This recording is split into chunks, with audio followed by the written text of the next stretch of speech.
गलतियों 1 पौलुस की, जो न मनुष्यों की ओर से और न मनुष्य के द्वारा वरन यीशु मसीह और परमेश्वर पिता के द्वारा, जिसने मरे हुओं में से जिलाया, प्रेरित है। और सारे भाइयों की आरे से जो मेरे साथ हैं, गलतियां की कलीसियाओं के नाम। परमेश्वर पिता और हमारे प्रभु यीशु मसीह की आरे से तुम्हें अनुग्रह और शांति मिलती रहे। उसी ने अपने आप को हमारे पापों के लिए दे दिया, ताकि हमारे परमेश्वर और पिता की इच्छा के अनुसार हमें इस वर्तमान बुरे संसार से छुड़ाए। उसकी स्तुति और बड़ाई युगानुयुग होती रहे। आमीन। मुझे आश्चर्य होता है कि जिसने तुम्हें मसीह के अनुग्रह से बुलाया, उससे तुम इतनी जल्दी फिरकर और ही प्रकार के सुसमाचार की ओर झुकने लगे। परंतु वह दूसरा सुसमाचार है ही नहीं, पर बात यह है कि कितने ऐसे हैं जो तुम्हें घबरा देते और मसीह के सुसमाचार को बिगाड़ना चाहते हैं। परंतु यदि हम या स्वर्ग से कोई दूत भी उस सुसमाचार को छोड़ जो हमने तुमको सुनाया है, कोई और सुसमाचार तुम्हें सुनाए, तो स्तरामित हो। जैसा हम पहले कह चुके हैं, वैसा ही मैं अब फिर कहता हूँ कि उस सुसमाचार को छोड़ जिसे तुमने ग्रहण किया है, यदि कोई और सुसमाचार सुनाता है, तो स्तरापित हो। अब मैं क्या मनुष्यों को मानता हूँ या परमेश्वर को? क्या मैं मनुष्यों को प्रसन्न करना चाहता हूँ? यदि मैं अब तक मनुष्यों को प्रसन्न करता रहता, तो मसीह का दास न होता। हे भाइयों, मैं तुम्हें जताए देता हूँ कि जो सुसमाचार मैंने सुनाया है, वह मनुष्य का सा नहीं, क्योंकि वह मुझे मनुष्य की ओर से नहीं पहुंचा और न मुझे सिखाया गया, पर यीशु मसीह के प्रकाश से मिला। यहूदी मत में जो पहले मेरा चाल चलन था, तुम सुन चुके हो कि मैं परमेश्वर की कलीसिया को बहुत ही सताता और नाश करता था, और अपने बहुत से जातिवालों से जो मेरी अवस्था के थे यहूदी मत में बढ़ता जाता था, और अपने बाप दादों के व्यवहारों में बहुत ही उत्तेजित था। परंतु परमेश्वर की, जिसने मेरी माता के गर्भ ही से मुझे ठहराया और अपने अनुग्रह से बुला लिया, जब इच्छा हुई कि मुझ में अपने पुत्रा को प्रकट करे कि मैं अन्य जातियों में उसका सुसमाचार सुनाऊं, तो न मैंने मांस और लोहू से सलाह ली, और न यरूशलेम को उनके पास गया जो मुझसे पहले प्रेरित थे, पर तुरंत अरब को चला गया और फिर वहां से दमिश्क को लौट आया। फिर 3 बरस के बाद मैं कैफा से भेंट करने के लिए यरूशलेम को गया और उसके पास 15 दिन तक रहा। परंतु प्रभु के भाई याकूब को छोड़ और प्रेरितों में से किसी से न मिला। जो बातें मैं तुम्हें लिखता हूँ, देखो परमेश्वर को उपस्थित जानकर कहता हूँ कि वे झूठी नहीं। इसके बाद मैं सूरिया और किलिकिया के देशों में आया। परंतु यहूदिया की कलीसियाओं ने जो मसीह में थी, मेरा मुँह तो कभी नहीं देखा था, परंतु यही सुना करती थी कि जो हमें पहले सताता था, वह अब उसी धर्म का सुसमाचार सुनाता है जिसे पहले नाश करता था, और मेरे विषय में परमेश्वर की महिमा करती थी। गलतियों 2 14 वर्ष के बाद मैं बरनबास के साथ यरूशलेम को गया और तितुस को भी साथ ले गया, और मेरा जाना ईश्वरीय प्रकाश के अनुसार हुआ, और जो सुसमाचार मैं अन्य जातियों में प्रचार करता हूँ, उसको मैंने उन्हें बता दिया, पर एकांत में उन्हीं को जो बड़े समझे जाते थे, ताकि ऐसा न हो कि मेरी इस समय की या अगली दौड़ धूप व्यर्थ ठहरे। परंतु तितुस भी जो मेरे साथ था और जो यूनानी है, खतना कराने के लिए विवश नहीं किया गया।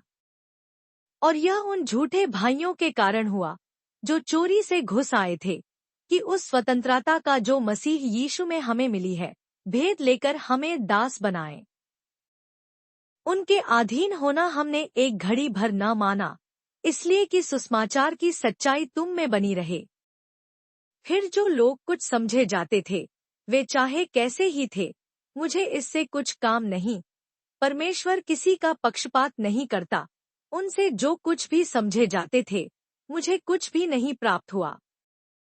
परंतु इसके विपरीत जब उन्होंने देखा कि जैसा खतना किए हुए लोगों के लिए सुसमाचार का काम पतरस को सौंपा गया, वैसा ही खतनारहितों के लिए मुझे सुसमाचार सुनाना सौंपा गया। क्योंकि जिसने पतरस से खतना किए हुओं में प्रेरिताई का कार्य बड़े प्रभाव सहित करवाया, उसी ने मुझसे भी अन्य जातियों में प्रभावशाली कार्य करवाया। और जब उन्होंने उस अनुग्रह को जो मुझे मिला था जान लिया, तो याकूब और कैफा और यूहन्ना ने, जो कलीसिया के खंभे समझे जाते थे, मुझको और बरनबास को दहिना हाथ देकर संग कर लिया कि हम अन्य जातियों के पास जाएं और वे खतना किए हुओं के पास। केवल यह कहा कि हम कंगालों की सुधि लें, और इसी काम के करने का मैं आप भी यत्न कर रहा था।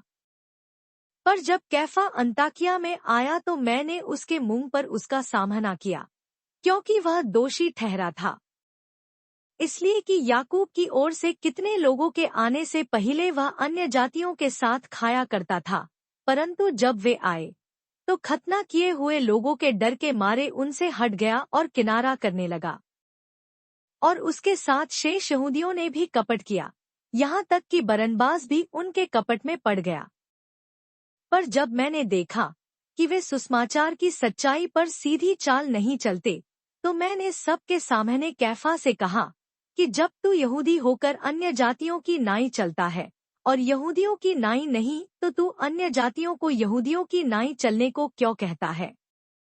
हम जो जन्म के यहूदी हैं और पापी अन्य जातियों में से नहीं, तो भी यह जानकर कि मनुष्य व्यवस्था के कामों से नहीं, पर केवल यीशु मसीह पर विश्वास करने के द्वारा धर्मी ठहरता है, हमने आप भी मसीह यीशु पर विश्वास किया कि हम व्यवस्था के कामों से नहीं पर मसीह पर विश्वास करने से धर्मी ठहरें, इसलिए कि व्यवस्था के कामों से कोई प्राणी धर्मी न ठहरेगा। हम जो मसीह में धर्मी ठहरना चाहते हैं, यदि आप ही पापी निकले, तो क्या मसीह पाप का सेवक है? कदापि नहीं। क्योंकि जो कुछ मैंने गिरा दिया, यदि उसी को फिर बनाता हूँ, तो अपने आप को अपराधी ठहराता हूँ। मैं जो व्यवसाय के द्वारा व्यवस्था के लिए मर गया कि परमेश्वर के लिए जीऊं, मैं मसीह के साथ क्रूस पर चढ़ाया गया हूँ, और अब मैं जीवित न रहा, पर मसीह मुझ में जीवित है, और मैं शरीर में अब जो जीवित हूँ तो केवल उस विश्वास से जीवित हूँ जो परमेश्वर के पुत्रा पर है, जिसने मुझसे प्रेम किया और मेरे लिए अपने आप को दे दिया। मैं परमेश्वर के अनुग्रह को व्यर्थ नहीं ठहराता, क्योंकि यदि व्यवस्था के द्वारा धार्मिकता होती तो मसीह का मरना व्यर्थ होता। गलतियों 3। हे निर्बुद्धि गलतियों, किसने तुम्हें मोह लिया? तुम्हारी तो मानो आंखों के सामने यीशु मसीह क्रूस पर दिखाया गया। मैं तुमसे केवल यह जानना चाहता हूँ कि तुमने आत्मा को क्या व्यवस्था के कामों से या विश्वास के समाचार से पाया? क्या तुम ऐसे निर्बुद्धि हो कि आत्मा की रीति पर आरंभ करके अब शरीर की रीति पर अंत करोगे? क्या तुमने इतना दुख यूं ही उठाया? परंतु कदाचित व्यर्थ नहीं। सो जो तुम्हें आत्मा दान करता और तुम में सामर्थ के काम करता है, वह क्या व्यवस्था के कामों से या विश्वास के सुसमाचार से ऐसा करता है? इब्राहिम ने तो परमेश्वर पर विश्वास किया और यह उसके लिए धार्मिकता गिनी गई। तो यह जान लो कि जो विश्वास करने वाले हैं, वे ही इब्राहिम की संतान हैं। और पवित्र शास्त्र ने पहले ही से यह जानकर कि परमेश्वर अन्य जातियों को विश्वास से धर्मी ठहराएगा, पहले ही से इब्राहिम को यह सुसमाचार सुना दिया कि तुझ में सब जातियां आशीष पाएंगी। तो जो विश्वास करने वाले हैं, वे विश्वासी इब्राहिम के साथ आशीष पाते हैं। सो जितने लोग व्यवस्था के कामों पर भरोसा रखते हैं, वे सब श्राप के अधीन हैं, क्योंकि लिखा है कि जो कोई व्यवस्था की पुस्तक में लिखी हुई सब बातों के करने में स्थिर नहीं रहता, वह श्रापित है। पर यह बात प्रकट है कि व्यवस्था के द्वारा परमेश्वर के यहाँ कोई धर्मी नहीं ठहरता, क्योंकि धर्मी जन विश्वास से जीवित रहेगा। पर व्यवस्था का विश्वास से कुछ संबंध नहीं, पर जो उनको मानेगा वह उनके कारण जीवित रहेगा। मसीह ने जो हमारे लिए स्थापित बना, हमें मोल लेकर व्यवस्था के श्राप से छुड़ाया, क्योंकि लिखा है, जो कोई काठ पर लटकाया जाता है वह श्रापित है। यह इसलिए हुआ कि इब्राहिम की आशीष मसीह यीशु में अन्य जातियों तक पहुँचे और हम विश्वास के द्वारा उस आत्मा को प्राप्त करें जिसकी प्रतिज्ञा हुई है। हे भाइयों, मैं मनुष्य की रीति पर कहता हूँ कि मनुष्य की वाचा भी जो पक्की हो जाती है तो न कोई उसे टालता है और न उसमें कुछ बढ़ाता है। निदान प्रतिज्ञाएं इब्राहिम को और उसके वंश को दी गई। वह यह नहीं कहता कि वंशों को, जैसे बहुतों के विषय में कहा, पर जैसे एक के विषय में कि तेरे वंश को, और वह मसीह है। पर मैं यह कहता हूँ कि जो वाचा परमेश्वर ने पहले से पक्की की थी, उसको व्यवस्था 430 बरस के बाद आकर नहीं टाल देती कि प्रतिज्ञा व्यर्थ ठहरे। क्योंकि यदि मीरास व्यवस्था से मिली है तो फिर प्रतिज्ञा से नहीं, परंतु परमेश्वर ने इब्राहिम को प्रतिज्ञा के द्वारा दे दी है। तब फिर व्यवस्था क्या रही? वह तो अपराधों के कारण बाद में दी गई कि उस वंश के आने तक रहे जिसको प्रतिज्ञा दी गई थी, और वह स्वर्गदूतों के द्वारा एक मध्यस्थ के हाथ ठहराई गई। मध्यस्थ तो एक का नहीं होता, परंतु परमेश्वर एक ही है। तो क्या व्यवस्था परमेश्वर की प्रतिज्ञाओं के विरोध में है? कदापि न हो। क्योंकि यदि ऐसी व्यवस्था दी जाती जो जीवन दे सकती, तो सचमुच धार्मिकता व्यवस्था से होती। परंतु पवित्र शास्त्र ने सबको पाप के अधीन कर दिया, ताकि वह प्रतिज्ञा जिसका आधार यीशु मसीह पर विश्वास करना है, विश्वास करने वालों के लिए पूरी हो जाए। पर विश्वास के आने से पहले व्यवस्था की अधीनता में हमारी रखवाली होती थी, और उस विश्वास के आने तक जो प्रकट होने वाला था, हम उसी के बंधन में रहे। इसलिए व्यवस्था मसीह तक पहुंचाने को हमारा शिक्षक हुई है कि हम विश्वास से धर्मी ठहरें।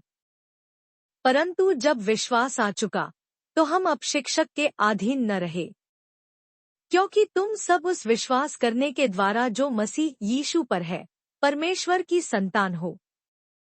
और तुम में से जितनों ने मसीह में बपतिस्मा लिया है, उन्होंने मसीह को पहन लिया है। अब न कोई यहूदी रहा और न यूनानी, न कोई दास, न स्वतंत्र, न कोई नर, न नारी, क्योंकि तुम सब मसीह यीशु में एक हो। और यदि तुम मसीह के हो, तो इब्राहिम के वंश और प्रतिज्ञा के अनुसार वारिस भी हो। गलतियों 4। मैं यह कहता हूँ कि वारिस जब तक बालक है, यद्यपि सब वस्तुओं का स्वामी है, तो भी उसमें और दास में कुछ भेद नहीं, परंतु पिता के ठहराए हुए समय तक रक्षकों और भंडारियों के वश में रहता है। वैसे ही हम भी जब बालक थे तो संसार की आदि शिक्षा के वश में होकर दास बने हुए थे। परंतु जब समय पूरा हुआ तो परमेश्वर ने अपने पुत्रा को भेजा, जो स्त्री से जन्मा और व्यवस्था के अधीन उत्पन्न हुआ, ताकि व्यवस्था के अधीनों को मोल लेकर छुड़ा ले और हमको लेपालक होने का पद मिले। और तुम जो पुत्रा हो, इसलिए परमेश्वर ने अपने पुत्रा के आत्मा को, जो हे अब्बा, हे पिता कहकर पुकारता है, हमारे हृदय में भेजा है। इसलिए तू अब दास नहीं, परंतु पुत्रा है, और जब पुत्रा हुआ तो परमेश्वर के द्वारा वारिस भी हुआ। भला तब तो तुम परमेश्वर को न जानकर उनके दास थे जो स्वभाव से परमेश्वर नहीं। पर अब जो तुमने परमेश्वर को पहचान लिया, वरन परमेश्वर ने तुम क्या पहचाना, तो उन निर्बल और निकम्मी आदि शिक्षा की बातों की ओर क्यों फिरते हो, जिनके तुम दोबारा दास होना चाहते हो? तुम दिनों और महीनों और नियत समयों और वर्षों को मानते हो। मैं तुम्हारे विषय में डरता हूँ, कहीं ऐसा न हो कि जो परिश्रम मैंने तुम्हारे लिए किया है व्यर्थ ठहरे। हे भाइयों, मैं तुमसे विनती करता हूँ, तुम मेरे समान हो जाओ, क्योंकि मैं भी तुम्हारे समान हुआ हूँ। तुमने मेरा कुछ बिगाड़ा नहीं। पर तुम जानते हो कि पहले मैंने शरीर की निर्बलता के कारण तुम्हें सुसमाचार सुनाया, और तुमने मेरी शारीरिक दशा को, जो तुम्हारी परीक्षा का कारण थी, तुच्छ न जाना, न उसने घृणा की, और परमेश्वर के दूत बरन मसीह के समान मुझे ग्रहण किया। तो वह तुम्हारा आनंद मनाना कहाँ गया? मैं तुम्हारा गवाह हूँ कि यदि हो सकता तो तुम अपनी आंखें भी निकालकर मुझे दे देते। तो क्या तुमसे सच बोलने के कारण मैं तुम्हारा बैरी हो गया हूँ? वे तुम्हें मित्रा बनाना तो चाहते हैं, पर भली मनसा से नहीं, वरन तुम्हें अलग करना चाहते हैं कि तुम उन्हीं को मित्रा बना लो। पर यह भी अच्छा है कि भली बात में हर समय मित्रा बनाने का यत्न किया जाए, न केवल उसी समय कि जब मैं तुम्हारे साथ रहता हूँ। हे मेरे बालकों, जब तक तुम में मसीह का रूप न बन जाए, तब तक मैं तुम्हारे लिए फिर जच्चा की सी पीड़ाएं सहता हूँ। इच्छा तो यह होती है कि अब तुम्हारे पास आकर और ही प्रकार से बोलूं, क्योंकि तुम्हारे विषय में मुझे संदेह है। तुम जो व्यवस्था के अधीन होना चाहते हो, मुझसे कहो, क्या तुम व्यवस्था की नहीं सुनते? यह लिखा है कि इब्राहिम के 2 पुत्र हुए, एक दासी से और एक स्वतंत्र स्त्री से। परंतु जो दासी से हुआ वह शारीरिक रीति से जन्मा, और जो स्वतंत्र स्त्री से हुआ वह प्रतिज्ञा के अनुसार जन्मा। इन बातों में दृष्टांत है। ये स्त्रियां मानो 2 वाचाएं हैं, एक तो सीना पहाड़ की जिससे दास ही उत्पन्न होते हैं, और वह हाजिरा है। और हाजिरा मानो अरब का सीना पहाड़ है, और आधुनिक यरूशलेम उसे तुल्य है, क्योंकि वह अपने बालकों समेत दासत्व में है। पर ऊपर की यरूशलेम स्वतंत्र है, और वह हमारी माता है। क्योंकि लिखा है कि हे बांझ, तू जो नहीं जनती आनंद कर, तू जिसको पीड़ाएं नहीं उठती गला खोलकर जय जयकार कर, क्योंकि त्यागी हुई की संतान सुहागिन की संतान से भी अधिक है। हे भाइयों, हम इसहाक की नाई प्रतिज्ञा की संतान हैं। और जैसा उस समय शरीर के अनुसार जन्मा हुआ आत्मा के अनुसार जन्मे हुए को सताता था, वैसा ही अब भी होता है। परंतु पवित्र शास्त्र क्या कहता है? दासी और उसके पुत्रा को निकाल दे, क्योंकि दासी का पुत्रा स्वतंत्र स्त्री के पुत्रा के साथ उत्तराधिकारी नहीं होगा। इसलिए हे भाइयों, हम दासी के नहीं परंतु स्वतंत्र स्त्री के संतान हैं। गलतियों 5। मसीह ने स्वतंत्रता के लिए हमें स्वतंत्र किया है, सो इसी में स्थिर रहो, और दासत्व के जुए में फिर से न जुटो। देखो, मैं पौलुस तुमसे कहता हूँ कि यदि खतना कराओगे तो मसीह से तुम्हें कुछ लाभ न होगा। फिर भी मैं हर एक खतना कराने वाले को जताए देता हूँ कि उसे सारी व्यवस्था माननी पड़ेगी। तुम जो व्यवस्था के द्वारा धर्मी ठहरना चाहते हो, मसीह से अलग और अनुग्रह से गिर गए हो। क्योंकि आत्मा के कारण हम विश्वास से आशा की हुई धार्मिकता की बाट जोहते हैं। और मसीह यीशु में न खतनारहित कुछ काम का है, परंतु केवल विश्वास का जो प्रेम के द्वारा प्रभाव करता है। तुम तो भली भांति दौड़ रहे थे, अब किसने तुम्हें रोक दिया कि सत्य को न मानो? ऐसी सीख तुम्हारे बुलाने वाले की ओर से नहीं। थोड़ा सा खमीर सारे गूंदे हुए आटे को खमीर कर डालता है। मैं प्रभु पर तुम्हारे विषय में भरोसा रखता हूँ कि तुम्हारा कोई दूसरा विचार न होगा, परंतु जो तुम्हें घबरा देता है वह कोई क्यों न हो दंड पाएगा। परंतु हे भाइयों, यदि मैं अब तक खतना का प्रचार करता हूँ तो क्यों अब तक सताया जाता हूँ? फिर तो क्रूस की ठोकर जाती रही। भला होता कि जो तुम्हें डामाडोल करते हैं वे काट डाले जाते। हे भाइयों, तुम स्वतंत्र होने के लिए बुलाए गए हो, परंतु ऐसा न हो कि यह स्वतंत्रता शारीरिक कामों के लिए अवसर बने, वरन प्रेम से एक दूसरे के दास बनो। क्योंकि सारी व्यवस्था इस एक ही बात में पूरी हो जाती है कि तू अपने पड़ोसी से अपने समान प्रेम रख। पर यदि तुम एक दूसरे को दांत से काटते और फाड़ खाते हो, तो चौकस रहो कि एक दूसरे का सत्यानाश न कर दो। पर मैं कहता हूँ, आत्मा के अनुसार चलो, तो तुम शरीर की लालसा किसी रीति से पूरी न करोगे, क्योंकि शरीर आत्मा के विरोध में लालसा करती है और ये एक दूसरे के विरोधी हैं, इसलिए कि जो तुम करना चाहते हो वह न करने पाओ। और यदि तुम आत्मा के चलाए चलते हो तो व्यवस्था के अधीन न रहे। शरीर के काम तो प्रकट हैं, अर्थात व्यभिचार, गंदे काम, लुचपन, मूर्ति पूजा, टोना, बैर, झगड़ा, ईर्ष्या, क्रोध, विरोध, फूट, विधर्म, दाह, मलवालापन, लीला क्रीड़ा और इनके ऐसे और काम हैं। इनके विषय में मैं तुमको पहले से कह देता हूँ, जैसा पहले कह भी चुका हूँ, कि ऐसे ऐसे काम करने वाले परमेश्वर के राज्य के वारिस न होंगे। पर आत्मा का फल प्रेम, आनंद, मेल, धीरज और कृपा, भलाई, विश्वास, नम्रता और संयम है। ऐसे ऐसे कामों के विरोध में कोई व्यवस्था नहीं। और जो मसीह यीशु के हैं, उन्होंने शरीर को उसकी लालसाओं और अभिलाषों समेत क्रूस पर चढ़ा दिया है। यदि हम आत्मा के द्वारा जीवित हैं, तो आत्मा के अनुसार चले भी। हम घमंडी होकर न एक दूसरे को छेड़े और न एक दूसरे से डाह करें। गलतियों 6।